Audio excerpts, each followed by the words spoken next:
Decreto do prefeito Clésio Salvaro suspende gratificação por cursos para servidores municipais. Histórico. Pela primeira vez, 3 órgãos vão reunir esforços para fiscalizar suspeitas de uso de dinheiro para a Caixa 2 nas eleições de 2018. Presidente da Câmara de Vereadores aguarda a notificação do Tribunal Regional Eleitoral para iniciar trâmite da posse de Edson Nascimento. Banco de Olhos de Criciúma está liberado para retomar captação de córneas.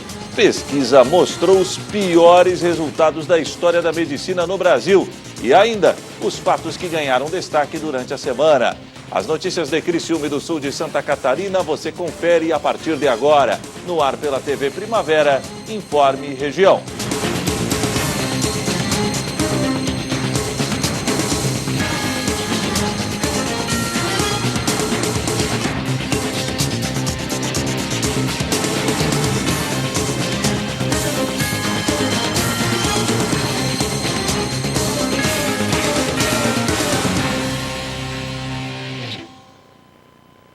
Hoje, sexta-feira, 20 de julho de 2018, para você que sintoniza a tela da TV Primavera, uma boa noite. O prefeito Clésio Salvaro baixou um decreto que suspende a gratificação por cursos para servidores municipais. Denúncias de fraudes na aquisição de diplomas motivaram a decisão. O prefeito Clésio Salvaro anunciou que vai baixar um decreto revogando as chamadas promoções por horas de cursos de aperfeiçoamento realizados por servidores do município. A decisão foi tomada em reunião na tarde desta quinta-feira no Paço Municipal.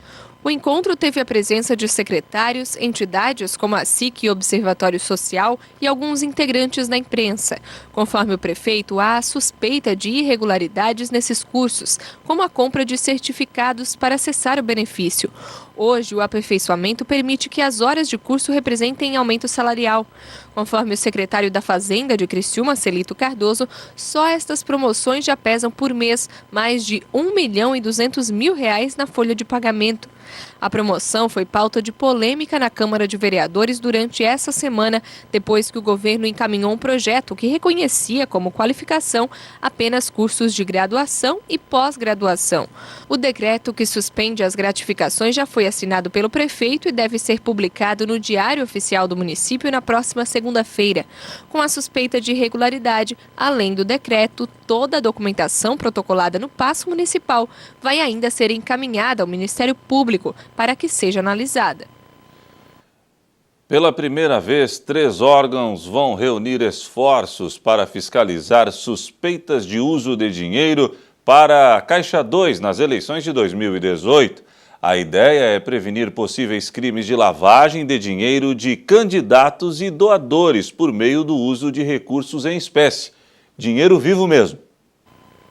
Ainda faltam alguns meses para as eleições de outubro, mas nos bastidores o trabalho dos órgãos de controle já começou. Tudo para evitar o chamado Caixa 2, prática ilegal de não declarar dinheiro de doações nas campanhas eleitorais. A Receita Federal, o COAF, Conselho de Controle de Atividades Financeiras, e o Tribunal Superior Eleitoral vão reunir esforços e intensificar a fiscalização de candidatos que declaram informações falsas à Justiça Eleitoral e ao Fisco, como, por exemplo, guardar dinheiro vivo em casa sem, na verdade, possuírem o recurso. Para investigadores, casos assim podem configurar pré-lavagem de dinheiro, uma tentativa de transformar a sobra de campanha em dinheiro próprio ou de custear de forma ilícita gastos eleitorais. O TSE divulgou valores em espécie declarados nas 2 eleições passadas. Em 2014, foram declarados R$300 milhões em dinheiro por 7,6% do total de 26.259 candidatos. Já em 2016, quando foram eleitos prefeitos e vereadores, 12,28% dos 497.697 candidatos declararam possuir 1,679 bilhão em espécie. Após a proibição, em 2015, do financiamento de campanhas por empresas, o Congresso aprovou no ano passado, depois de muita polêmica, A criação do fundo eleitoral de cerca de 2 bilhões de reais para as eleições de 2018, abastecido com recursos públicos da União. O cruzamento de dados vai ser uma das técnicas utilizadas pelos órgãos de controle para identificar casos suspeitos. Mas o TSE não descarta a possibilidade de um fiscal ir até a casa de um político que está sendo investigado para averiguar se, de fato, a pessoa tem o dinheiro guardado. É que, de acordo com a legislação brasileira, a Receita Federal pode intimar o contribuinte para provar se o que foi declarado realmente está correto, sem a necessidade de uma autorização judicial. Como as campanhas também podem ser financiadas por pessoas físicas, o foco também será o monitoramento dos doadores para identificar se o valor doado foi feito por algum laranja. O método que será empregado, no caso da Receita, foi testado recentemente em Santa Catarina, na Operação Tio Patinhas, uma referência ao personagem das histórias em quadrinhos que mergulhava num rio de moedas. O fisco mapeou que em 2017, na região, 621 pessoas haviam declarado manter R$1 milhão ou mais guardado dentro de casa. Com base nessas informações, os auditores visitaram esses contribuintes para saber se realmente o dinheiro existia e qual era a fonte geradora do montante. É que, segundo esse auditor fiscal, manter tanto dinheiro em espécie em casa pode ser indício de muitos crimes. O mais grave é corrupção, desvios de recursos públicos. Também temos casos de preparação para sonegação futura, em que você cria um colchão para esconder uma variação patrimonial descoberta futura. A seguir, presidente da Câmara de Vereadores aguarda a notificação do Tribunal Regional Eleitoral para iniciar trâmite da posse de Edson Nascimento.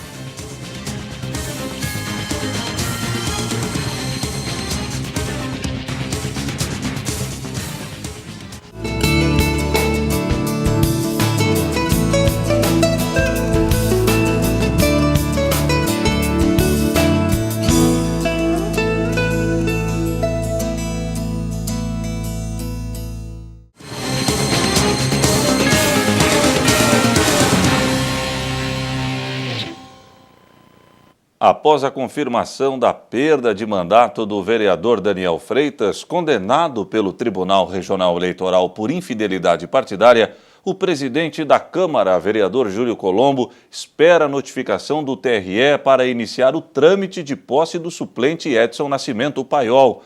A reportagem é da jornalista Débora Correia. A decisão sobre a perda de mandato do vereador Daniel Freitas foi expedida pelo Tribunal Regional Eleitoral na última quarta-feira, mas a Câmara ainda não foi notificada. Enquanto isso, o parlamentar continua no cargo. O processo que levou à perda do mandato foi instaurado após Daniel Freitas deixar o PP e se filiar ao PSL. A perda de mandato do vereador Daniel se deu por conta da infidelidade partidária, segundo o Tribunal Regional Eleitoral.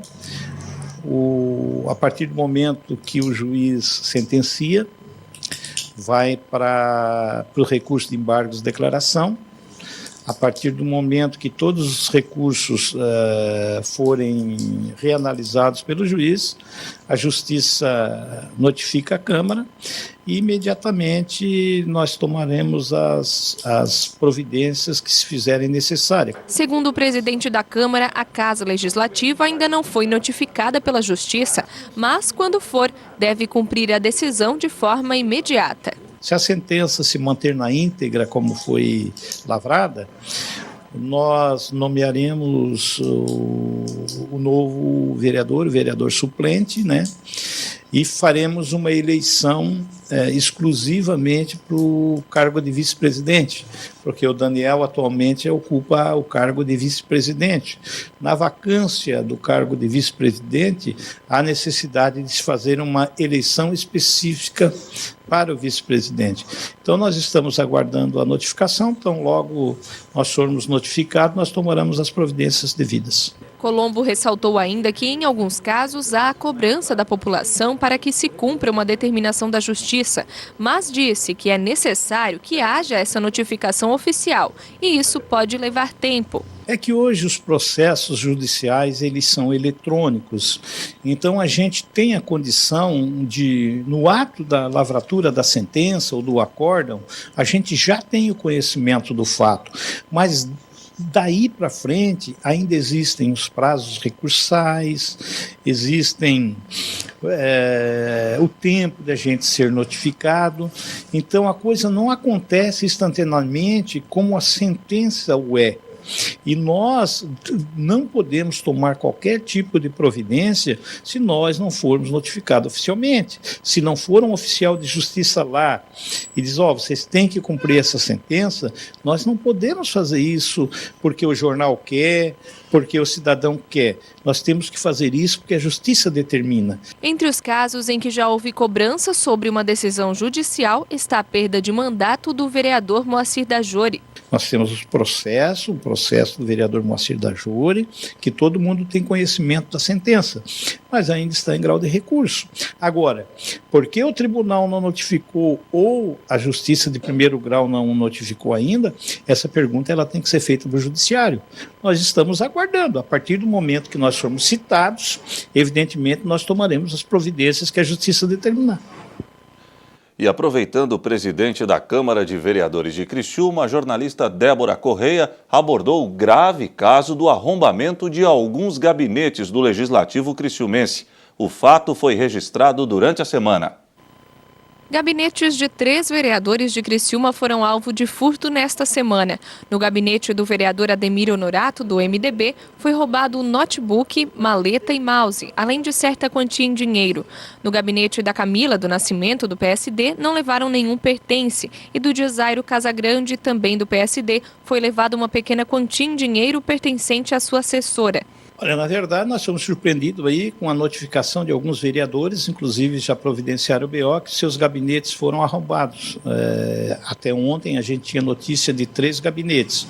Nós estamos aguardando os vereadores entregar o BO para que a Câmara faça a notificação oficial para a delegacia de polícia para que possam ser aberto o inquérito e verificar a condição de a gente identificar quem são esses miliantes. Conforme o presidente da Câmara, até o momento não há registro de furto ou arrombamento em outras salas do prédio que abriga os gabinetes e a Câmara de Vereadores, o que levanta a preocupação de que os atos tenham sido direcionados aos parlamentares. Isso é uma pergunta que está replicando na Câmara, porque a princípio a gente tem notificação que só são gabinetes de vereadores, né?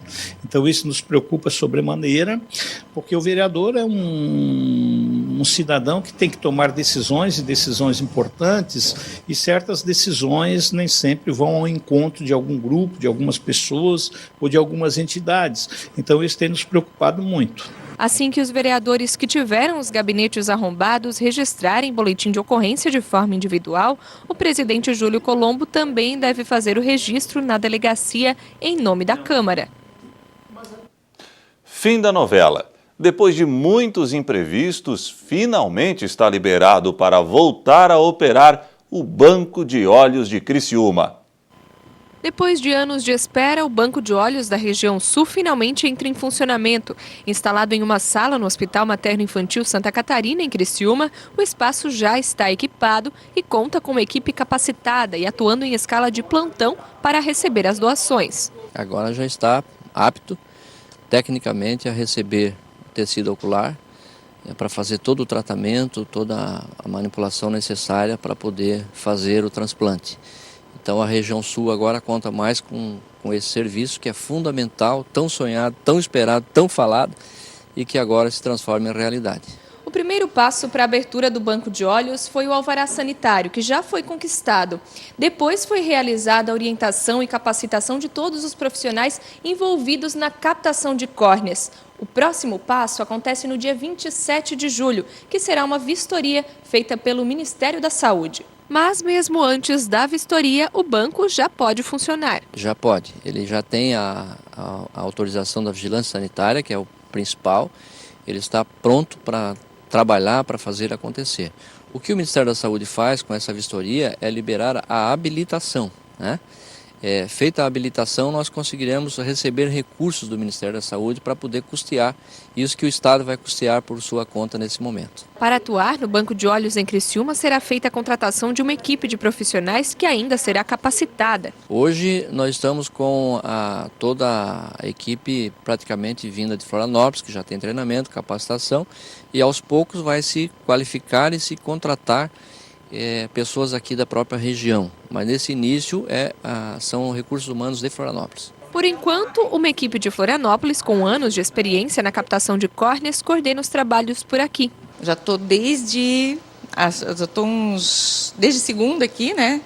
E eu já estou pronto, já estou tudo pronto desde segunda-feira. A enfermeira responsável pelo banco explicou que os hospitais da região já foram capacitados e orientados para realizar a captação e encaminhar para o banco, onde será feito todo o processo antes do transplante. Ela chega no banco, ela é avaliada pelo técnico, avaliada na lâmpada de fenda, né? Essa lâmpada aqui, avaliada se ela tem condições de ser preservada, tá?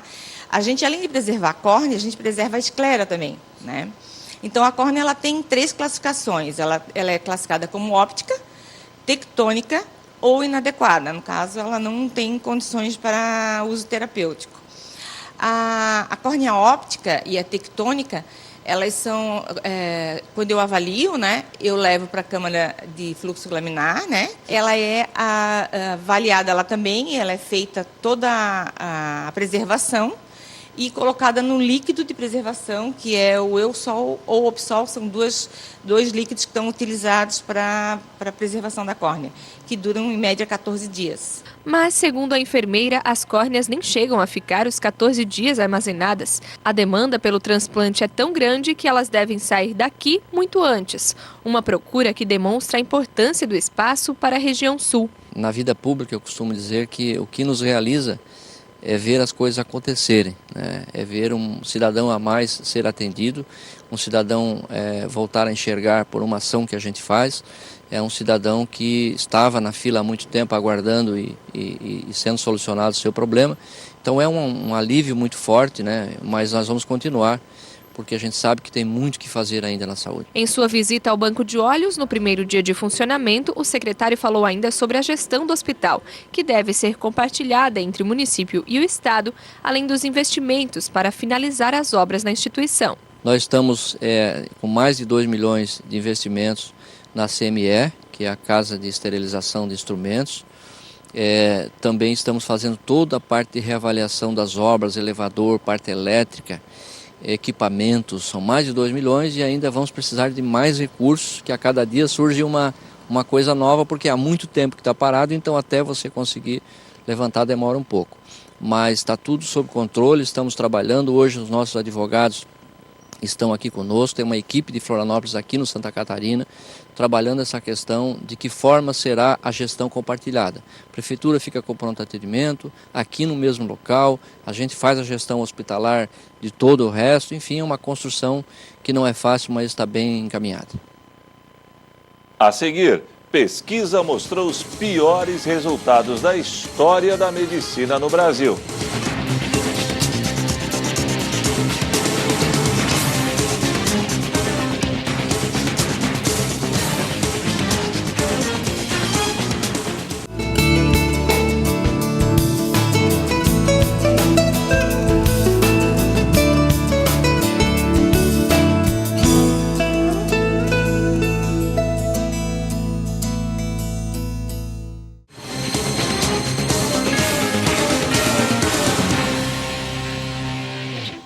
Uma pesquisa divulgada mostrou os piores resultados da história da medicina no Brasil.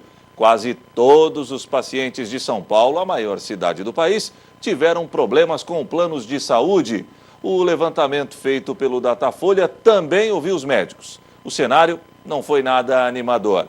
Veja na reportagem de Jonathan Alcalá. O Brasil tem hoje quase 14 milhões de pessoas cadastradas em algum plano de saúde particular. Consultas médicas e exames foram os serviços mais usados pela população. Em todos eles, o índice de usuários que tiveram algum problema na utilização dos serviços chegou a 96%. Um recorde histórico que cresceu 25% nos últimos 6 anos. De acordo com a pesquisa Datafolha, a maior dificuldade dos usuários está no pronto atendimento. As principais reclamações são do local de espera lotado, da demora para ser atendido e de exames negados. Existe uma aberração no atendimento médico no Brasil, que é esse fenômeno da pronto-socorrização. Isso é uma aberração, porque praticamente 90% das pessoas que procuram esses pronto-socorros são consultas de rotina, quando essas pessoas deveriam estar fazendo consulta com seus médicos, sejam eles adultos ou seja criança. Deveria estar fazendo consulta preventivamente. Por falta de opções para o atendimento nos planos de saúde, também cresceu o número de pessoas que recorreram ao SUS ou ao atendimento particular. Os diretores da Associação Paulista de Medicina consideram a situação inaceitável. Isso é muito ruim, em primeiro lugar, para o nosso sistema de saúde, porque tinha que haver uma harmonia muito grande entre esses setores. Eu penso que é preciso que a Agência Nacional de Saúde efetivamente tome as providências para que a rede de atendimento seja dimensionada de acordo com o número de usuários. Isso é importantíssimo para que as pessoas não tenham dificuldade de acesso. A pesquisa também ouviu o outro lado da saúde, a opinião dos médicos com relação aos planos e ao Sistema Único de Saúde. E o que se percebeu é que há conflito nos dois lados e instaurada uma crise de confiança. 9 em cada 10 médicos disseram que sofrem interferência das empresas para o exercício na medicina. A maioria aponta restrição para solicitar exames ou prescrever medicamentos de alto custo. No sistema público de saúde, a situação é pior. Só 2 entre cada 10 médicos declararam conseguir internar um paciente com facilidade. Preciso que os médicos não sejam tolhidos na sua autonomia, na sua liberdade profissional. A Ingrid é um reflexo dos resultados apresentados hoje. Foi ao pronto-socorro de um hospital público com pneumonia e não pôde ser internada. Faz 7 dias que eu estou tossindo muito. Aí eu vim passar para ver o que era, porque à noite eu não durmo e fico com falta de ar. Aí eu passei aqui, ele falou que eu estou com medo de pneumonia. Só me passaram o remédio e mandou para casa. A Cristiane reclama que dificilmente encontra pediatras de plantão para atender a filha. A minha filha é especial, ela tem síndrome de Down e ela vive internada, entendeu? Porque ela tem a imunidade baixa. E aqui, raridade você achar um pediatra. Já cheguei aqui com ela com a saturação dela 84 e eu tenho que procurar outro hospital, ela quase desfalecida. Horrível. E para fechar o Informe Região de hoje, vamos conferir os fatos que ganharam destaque durante a semana.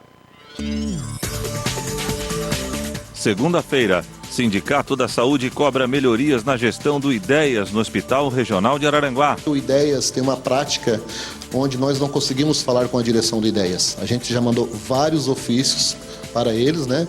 E simplesmente eles não respondem, não retornam. Então o que a gente faz? A gente manda por AR ou até mesmo por e-mail para ficar documentado. E como a gente não tinha esse retorno deles lá, a gente fez essa reivindicação. Furto de cabos de energia deixa Centro de Especialidades em Saúde sem luz em Criciúma. De equipamento mobiliário e infraestrutura em si não, porque como eu disse, não adentraram dentro do estabelecimento. Foi na parte de fora, né, na caixa em si de energia, que foram puxando todos os cabos que ligam ao transformador de energia. Terça-feira, prefeito de Siderópolis irá consultar a população sobre possível troca de nome do município. Em 1943, Siderópolis era Nova Beluno, no distrito de Uruçanga, passou a se chamar Siderópolis, uma homenagem que fizeram depois da descoberta do ouro negro do nosso carvão mineral, homenagear a Companhia Siderúrgica Nacional. E mudou, inclusive, não só o nome da nossa comunidade, do nosso distrito, como também o padroeiro, né? O nosso padroeiro era São João Batista, passou a ser Nossa Senhora Aparecida. Mas a gente quer fazer uma homenagem aos bravos colonizadores. A PAI Criciúma celebrou 50 anos com uma série de ações comemorativas. Considero a APAI um exemplo, né, de uma entidade que realmente presta um serviço fantástico para os alunos da APAI do Estado de Santa Catarina. E a nossa aqui é uma referência hoje, né? Então é uma alegria muito grande ter participado também, junto com os demais, toda a diretoria, pegam juntos, né? Trabalho conjunto, então isso facilita também. Quarta-feira, Manutenção no sistema do SAMAI de Balneário Rincão comprometeu o abastecimento de água em Rincão e Içara.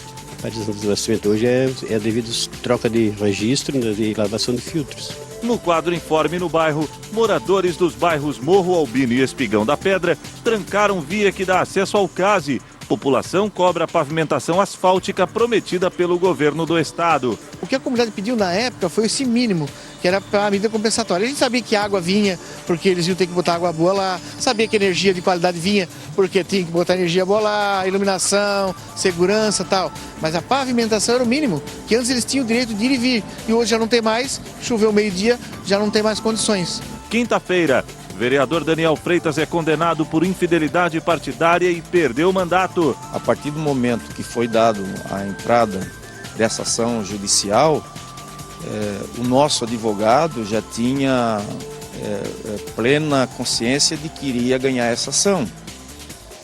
Então, quando nós ficamos sabendo, segunda-feira, que seria julgado ontem essa ação, nós já estávamos assim, pelo que o advogado nos informou, era uma coisa líquida e certa, que o vereador Daniel Freitas seria cassado pelo Tribunal Regional Eleitoral. Foi o que aconteceu e foi por unanimidade, foi 7-0 na votação ontem, quando analisaram o processo contra o vereador Daniel Freitas. Nova lei federal reacende o sonho do distrito do Rio Maina se transformar em cidade. Vai mudar muita coisa porque o distrito do Rio Maina será emancipado e terá mais benefícios, que a arrecadação ficará tudo para o município e as benfeitorias, será feita tudo através da prefeitura do município. E o Informe Região desta sexta-feira fica por aqui. Voltarei amanhã, 15 para o meio-dia, no Boletim Primavera. Boa noite e bom final de semana.